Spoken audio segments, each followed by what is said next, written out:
जीवन में जो कुछ भी घटित होता है वह किसी न किसी कारण से होता है। आखिर में ये बात कहाँ तक सही है, चलिए इसे एक कहानी के माध्यम से समझते हैं। और हाँ, आप लोग कहानी में हमारे साथ अंतिम तक बने रहे, क्योंकि यह कहानी आपकी सोच बदलने वाली है। तो चलिए बिना टाइम वेस्ट किए कहानी को शुरू करते हैं। अंग नाम के एक राज्य पर राजा हर्षवर्धन का राज्य हुआ करता था।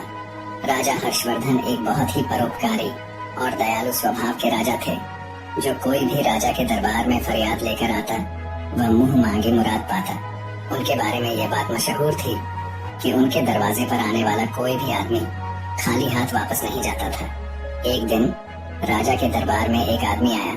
उसने राजा को प्रणाम किया और कहने लगा, राजन, मैंने सुना है कि आपके सामने जो भी फरियादी आता है वह कभी खाली हाथ वापस नहीं लौटता।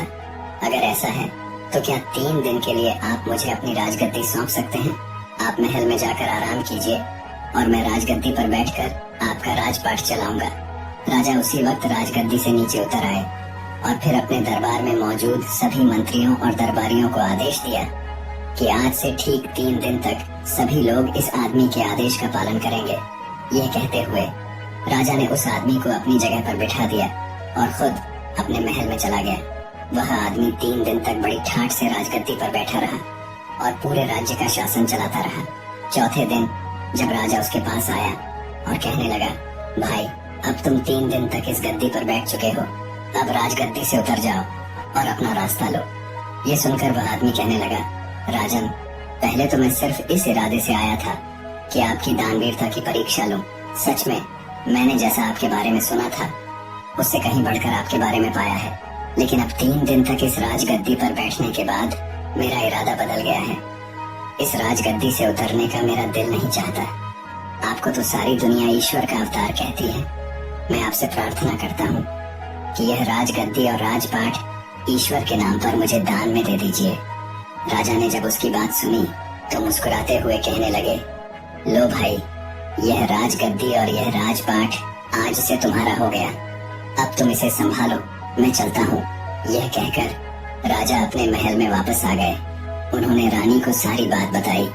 रानी भी महाराज की तरह बहुत ही नेक दिल थी। उन्होंने शिकायत का एक शब्द भी अपनी जुबान पर नहीं आने दिया। राजा और रानी अपने दोनों बेटों को लेकर महल से बाहर निकल पड़े। जाने से पहले उन्होंने अपने राजसी वस्त्र त्याग दिए और साधारण वस्त्र पहन लिए। राजा को ईश्वर पर बड़ा ही विश्वास था। वह मन ही मन में सोचने लगे, लगता है परमात्मा ने मेरे लिए कुछ और ही सोच रखा है। राजा अपनी पत्नी और दोनों बेटों को लेकर सफर पर रवाना हो गए। राजा सोचने लगा, कल तक मेरी सवारी के लिए सैकड़ों हाथी और घोड़े मौजूद थे, आज पैदल चलना पड़ रहा है। कल तक हजारों नौकर चाकर मेरे सामने खड़े रहते थे और आज कोई हालचाल पूछने वाला भी नहीं है। लेकिन राजा ने ऐसी हालत में भी शिकायत का एक शब्द अपनी जुबान पर नहीं लाया। पैदल सफर करते करते वह कभी 2 कोस चलते तो कभी 4 कोस। कभी कुछ खाने को मिल जाता तो कभी भूखे ही रहना पड़ता, मगर इस पर भी उसने परमात्मा पर पूरा भरोसा रखा और हमेशा परमात्मा का धन्यवाद करता रहा। कुछ दिनों तक इसी तरह पैदल सफर करने के बाद वे एक नगर में पहुँचे और एक आवास गृह में जाकर ठहर गए। उस नगर के बाहर एक सौदागर का काफिला आकर रुका था। सौदागर अपने घोड़े पर सवार होकर नगर की सैर करता हुआ उस आवास गृह की तरफ आ निकला जिसमें राजा और उसका परिवार ठहरा हुआ था। सौदागर की नजर जब रानी पर पड़ी तो उसे देखते ही उसने समझ लिया कि यह औरत किसी ऊंचे खानदान की है। वह मन ही मन रानी पर मोहित हो चुका था और उसने इरादा किया कि क्यों न इस औरत से मैं विवाह कर लूं। मन में कुछ सोचकर वह राजा के पास गया। सौदागर राजा से कहने लगा, हुजूर, मैं एक व्यापारी हूँ। मेरा काफिला नगर के बाहर ठहरा हुआ है। मेरी पत्नी को बच्चा होने वाला है और इस समय कोई ऐसा नहीं है जो उसकी देखभाल कर सके। मुझे आप एक बहुत ही नेक दिल और दयालु इंसान मालूम पड़ते हैं। क्या आप अपनी पत्नी को एक दिन के लिए मेरे साथ भेज सकते हैं? शायद उनकी वजह से मेरी पत्नी की तकलीफ कुछ कम हो सके, वरना मुझे तो लगता है कि वह जिंदा नहीं रह पाएगी। राजा और रानी सौदागर की बातें सुनकर कुछ घबरा गए। आखिर नेक दिल राजा ने रानी से कहा, अगर इस गरीबी की हालत में भी हम किसी के काम आ सके तो यह हमारे लिए खुशकिस्मती की बात है। तुम देर न करो और ईश्वर जाने इसकी पत्नी किस हालत में होगी। रानी ने अपनी जुबान से इनकार का एक शब्द तक नहीं कहा और उसी वक्त सौदागर के साथ जाने के लिए तैयार हो गई। आवास गृह से बाहर आकर सौदागर कहने लगा, मेरा काफिला शहर से काफी दूर है और मुझे यहाँ पर आए हुए काफी देर हो चुकी है। आप ऐसा कीजिए, मेरे साथ मेरे घोड़े पर बैठ जाइए ताकि हम जितनी जल्दी हो सके काफिले तक पहुँच जाएं। रानी बेचारी उस सौदागर की चालबाजी को नहीं समझ सकी और उसके साथ घोड़े पर सवार हो गई। सौदागर घोड़े पर सवार रानी को लेकर अपने काफिले पर पहुंचा। उसने अपने काफिले को कूच करने का आदेश दिया। अपना घोड़ा उसने एक तरफ भगाया और रानी को ले चला। यह सब देखकर रानी को सौदागर की चालबाजी का पता चला। रानी ने बहुत शोर मचाया, बहुत तड़पी, चीखी, चिल्लाई, मगर सौदागर को उस पर बिल्कुल भी दया नहीं आई। वह उसे घोड़े पर बिठाकर कहीं का कहीं ले गया। दूसरी तरफ आवास गृह में इंतजार करता हुआ राजा सोचने लगा कि उसकी पत्नी अब तक क्यों नहीं आई। उसने सोचा, क्यों ना खुद चलकर देखा जाए कि आखिर माजरा क्या है। वह अपने दोनों लड़कों को साथ लेकर आवास गृह से निकला और शहर से बाहर आ पहुंचा। उसने सौदागर के काफिले को ढूंढने की बहुत कोशिश की, लेकिन काफिले का कहीं पता नहीं चला। तभी उसे उत्तर दिशा में धूल उड़ती हुई दिखाई दी। राजा ने अनुमान लगाया कि जरूर वह आदमी उसकी रानी को लेकर उसी तरफ गया है। राजा भी अपने दोनों लड़कों को लेकर उस दिशा की तरफ चल दिया जिस तरफ काफिला गया था। थोड़ी दूर चलने के बाद राजा रास्ता भटक गया और कहीं दूसरी जगह जा निकला जहां उसके सामने एक नदी बह रही थी। राजा ने इधर उधर देखा कि शायद नदी पार करने के लिए कोई नाव मौजूद हो, लेकिन वहां पर कोई नाव नहीं थी। उसने कुछ देर तक सोचा और फिर बड़े लड़के को नदी के किनारे पर बिठाया, छोटे लड़के को अपने कंधे पर बिठाया और नदी में उतर गया। राजा का इरादा था कि पहले छोटे बेटे को नदी के पार पहुंचा देगा और फिर वापस आकर बड़े बेटे को ले जाएगा। लेकिन इंसान सोचता कुछ और है और होता कुछ और है। वह छोटे लड़के को कंधे पर उठाकर बड़ी मुश्किल से नदी के बीचों बीच पहुंचा। तभी उसे बड़े लड़के की चीख सुनाई दी। उसने मुड़कर देखा तो एक जंगली भालू उसके बेटे पर हमला करने वाला था। राजा अपने बेटे की चीख सुनकर घबरा गया। घबराहट की वजह से राजा के कंधे पर बैठे छोटा बेटा नदी में जा गिरा और बह गया। अब तो राजा खुद भी बहुत परेशान हो गया। वह जैसे तैसे नदी के एक किनारे तक जा पहुंचा। राजा यह समझ रहा था कि उसके बड़े बेटे को जंगली भालू ले गया और छोटा बेटा नदी में डूब गया। पहले तो राजपाट हाथ से गया, फिर रानी भी मुझसे छीन गई, अब दोनों लड़के भी मुझसे बिछड़ गए। राजा मन ही मन बहुत दुखी था। इसी हालत में वह चलते चलते दोपहर के समय एक नगर के पास जा पहुंचा। उसने देखा कि शहर के बीचों बीच एक खुले मैदान में लोगों की भीड़ जमा थी। भीड़ को देखकर राजा हैरान हो गया और सच्चाई मालूम करने के लिए उस तरफ बढ़ने लगा। उस नगर का यह रिवाज था कि वहाँ के राजा की जब मौत हो जाती थी तो सभी दरबारी और मंत्री शहर के लोगों के साथ एक मैदान में इकट्ठा हो जाते थे। फिर एक बाज को उड़ाया जाता। यह बाज जिसके भी सिर पर बैठ जाता उसी को राजा मान लिया जाता था और राजगद्दी भी सौंप दी जाती थी। और इसी कारण से वहाँ पर लोगों की भीड़ जमा थी। बाज छोड़ा जा चुका था मगर अभी तक वह किसी के सिर पर नहीं बैठा था। किस्मत शायद उसी राजा का इंतजार कर रही थी। जैसे ही राजा वहाँ पर पहुँचा, बाज जाकर उसके सिर पर बैठ गया। बाज का उसके सिर पर बैठना था कि तुरंत सभी दरबारी हाथ जोड़कर उसके सामने आ खड़े हो गए और उसे अपना राजा मान लिया। वे सभी उससे प्रार्थना करने लगे, चलिए महाराज, अब आप ही इस देश के राजा हैं, चलकर अपनी गद्दी संभालिए। लेकिन राजा ने कहा, अरे भाई, मैं तो खुद राजपाट छोड़कर आया हूँ। अपना राजपाट छोड़कर ही मैंने यह फकीरी हासिल की है। अब मुझे किसी भी तरह के राजपाट की कोई इच्छा नहीं है। राजा का ऐसा कहना था कि दरबारी समझ गए कि हमें इससे अधिक अच्छा राजा नहीं मिल सकता। वे सभी जिद करने लगे, आप ही हमारे राजा हैं। राजा के बार बार मना करने पर भी लोगों ने उसे अपना राजा बनाकर ही दम लिया। उसे राजा के कपड़े पहनाए गए, सर पर मुकुट रखा गया और महल में ले जाकर उसे राजगद्दी पर बिठाया गया। इसके बाद कई दिनों तक उस नगर में नए राजा के चुने जाने की खुशी में उत्सव मनाया गया। राजा ने भी मन ही मन इस राज्य को ईश्वर का पुरस्कार समझा और उस राज्य का राज्यपाट चलाने लगा। मगर दिल ही दिल में राजा दुखी रहता था। जब भी उसे अपनी पत्नी और अपने बेटों की याद आती तो उसकी आंखें नम हो जाती। अब जरा उन बेटों का भी हाल सुनिए। जिस लड़के को जंगली भालू उठाकर ले गया था उसे रास्ते में ही एक शिकारी की नजर पड़ी। उसने अपना तीर कमान पर चढ़ाया और निशाना सीधा भालू पर लगाया। भालू वहीं पर ढेर हो गया और लड़के की जान बच गई। जो लड़का नदी में डूब गया था उसे एक मछुआरे ने बचा लिया। ये दोनों ही आदमी के औलाद नहीं थे और उन्होंने इन दोनों लड़कों को अपनी औलाद समझकर इनका पालन पोषण किया। ये दोनों ही आदमी उसी नगर के रहने वाले थे जहां इन लोगों का पिता राजा बन चुका था।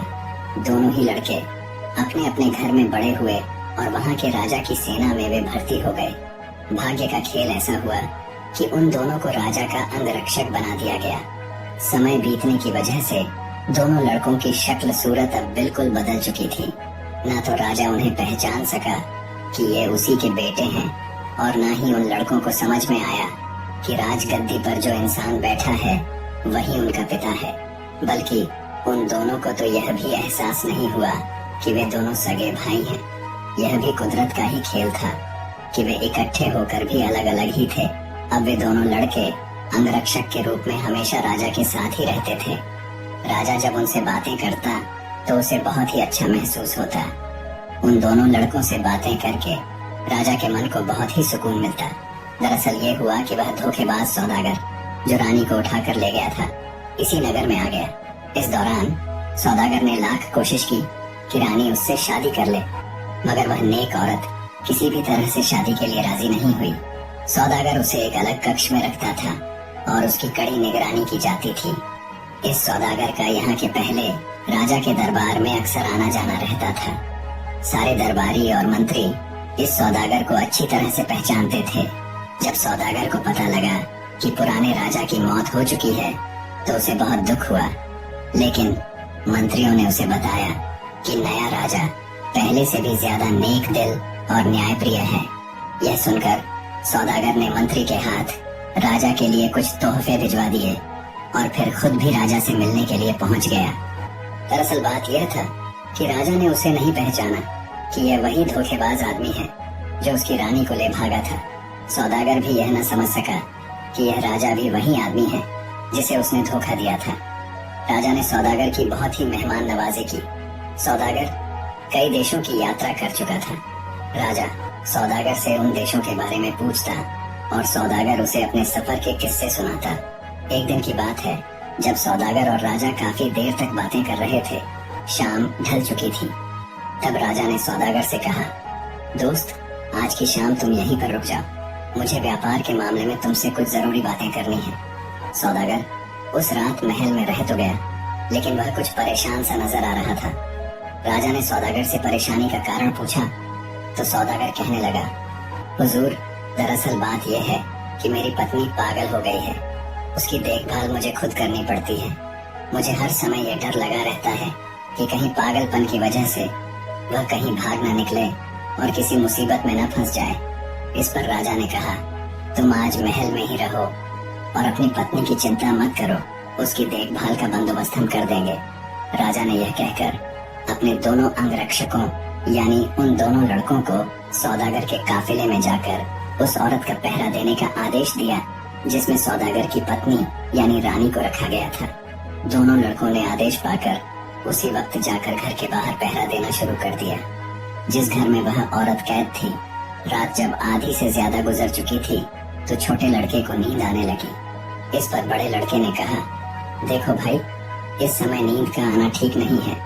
कहीं ऐसा ना हो कि हम दोनों की गलती के कारण यह औरत यहाँ से निकलकर भाग जाए। इस पर छोटे लड़के ने कहा, तो फिर भाई ऐसा करो कि कोई ऐसी कहानी सुनाओ जिसे सुनकर नींद उड़ जाए। ये सुनकर बड़े भाई ने जवाब दिया, मैं तुम्हें अपनी ही कहानी सुना देता हूँ। अगर गौर से सुनोगे तो नींद तो क्या, तुम्हारी भूख प्यास तक उड़ जाएगी।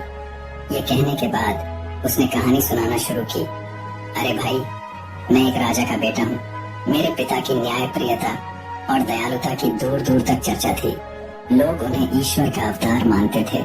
उन्होंने अपना राजपाट ईश्वर के नाम पर एक आदमी को दान में दे दिया और फिर मेरी माँ और मेरे भाई को साथ लेकर सफर पर रवाना हो गए। रास्ते में एक सौदागर ने धोखा देकर मेरी माँ को भगा कर ले गया। हम दोनों भाई अपने पिता के साथ ही थे। आगे चलकर हमें एक नदी मिली जहाँ पर कोई नाव नहीं थी। मेरे पिता ने मुझे किनारे पर बिठाया और छोटे भाई को कंधे पर बिठाकर नदी के पार ले चले। अभी वह नदी के बीचों बीच ही पहुंचे थे कि मुझे एक जंगली भालू ने पकड़ लिया। मेरे चीखने चिल्लाने से मेरे पिता घबरा गए और छोटा भाई उनके कंधे से उचककर नदी में जा गिरा। इसके बाद उनका क्या हुआ मुझे कुछ मालूम नहीं, लेकिन जब वह जंगली भालू मुझे पकड़कर ले जा रहा था तभी मुझे एक शिकारी ने उस भालू से छुड़वा लिया। फिर मेरी किस्मत मुझे इस राजा तक ले आई। यह सुनकर दूसरा लड़का तुरंत उससे लिपट गया और कहने लगा, नदी में गिरने वाला वह बच्चा मैं ही था। मुझे एक मछुआरे ने डूबने से बचाया। फिर दोनों भाई गले लगकर रोने लगे। उन दोनों के रोने की आवाज सुनकर अंदर कैद खाने में बैठी हुई औरत अचानक चौंक पड़ी। वह उन दोनों लड़कों से इसका कारण पूछने लगी। दोनों लड़कों ने जब सारी कहानी उस औरत को बताई तो वह कहने लगी, मेरे बच्चों, तुम अपनी माँ को नहीं पहचान सके। ये कहते हुए वह उन लड़कों से लिपट गई। तब उनकी माँ ने बताया, मैं अब तक इस सौदागर की कैद में थी। दोनों लड़के माँ माँ पुकारते हुए उसे लिपट गए। इसके बाद वे दोनों उसी समय राजा के पास गए और उसे सारी घटना कह सुनाई। राजा को अभी तक यह नहीं मालूम था कि सौदागर की कैद में जो औरत है वह उसी की पत्नी है, लेकिन अब उसे मालूम हुआ कि वह औरत इन दोनों लड़कों की माँ है। राजा ने यह फैसला किया कि वह इसी वक्त सारे मामले का दूध और पानी का पानी करेगा। उसने उसी समय उस औरत को लाने के लिए सिपाही भेजे। जब वह औरत राजा के सामने पेश हुई, जैसे ही राजा की नजर उस पर पड़ी तो राजा की समझ में सारा माजरा आ गया। राजा की पत्नी भी अपने पति को देख पहचान गई और उसके कदमों में गिर गई। दोनों भाई भी अपने पिता को पहचान चुके थे और पिताजी कहते हुए राजा से लिपट गए। सौदागर ने जब यह देखा कि उसकी पोल अब खुल चुकी है तो वह वहां से भागने लगा, मगर राजा के सिपाहियों ने उसे यह मौका नहीं दिया।